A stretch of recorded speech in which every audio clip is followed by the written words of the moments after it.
we previewed the head-to-heads, and obviously Gibson Park Dupont came up.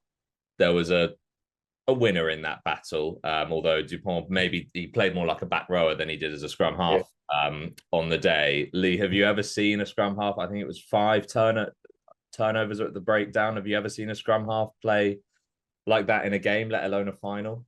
No, I don't. Well, to be fair, I don't think anyone plays like he does. I think he's got every sort of trick in the book. You know, he can play like a back row. He's got the flair.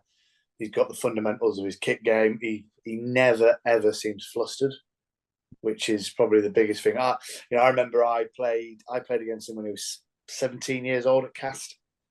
Lad came off the bench, you know, 20 minutes ago, and you could see how good he was. Then you know he was still raw, but you could see he had the potential to be something completely different. The frame on him at 17 years old and stuff. So yeah, but no, he was pretty much the general in that game.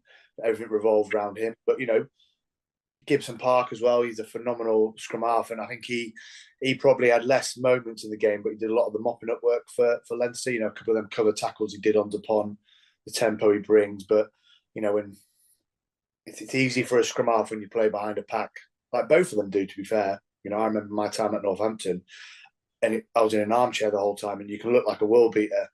But then Dupont's other side is when they are under the cosh, he seems to put his Superman cape on and start making, you know, turnovers left, right, and centre. So that's the difference from probably just sitting in your armchair, but having that world class, which he does have. And at the age of 27, he's still learning, because I remember watching his first sevens tournament, and the first minute he came on, he did two of those turnovers. None of the flash stuff, just the real nitty gritty. As we discussed last week, that actually is what makes him brilliant. But he's added that to his game in about, you know, in the last year, I think, the absolute turnover king. He's always been a great tackler and very physical in the breakdown and in the contact area. But I hadn't really seen him do those turnovers until the last 12 months.